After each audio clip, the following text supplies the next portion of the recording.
ফুলের পাপড়িটা আমি long and short দিয়ে করেছি। এখন আমি পাপড়ির চারিদিকে বাটন হোল স্টিচ দিয়ে করে দেবো।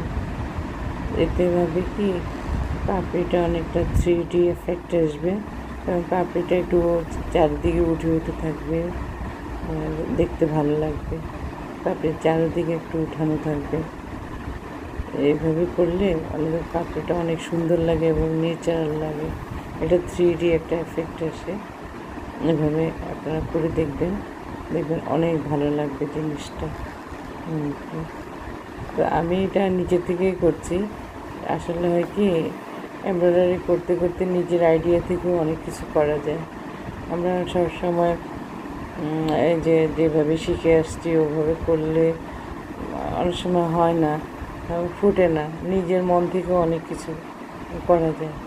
যেমন আমি এটা যখন আমি লং অ্যান্ড শর্ট দিয়ে পাপড়িটা ফুলের করেছি, আমার তেমন একটা ভালো লাগছিল না। পরে ভাবলাম চারিদিকে বাটন হোল স্টিচটা দিয়ে দিই, দেখি কেমন লাগে।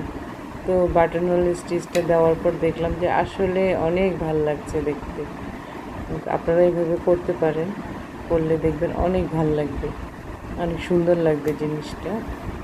তা করে দেখেন। আমি করেছি, আমার খুব ভালো লাগছে জিনিসটা। বাটন হোল স্টিচটা আসলে অনেক সহজ একটা স্টিচ।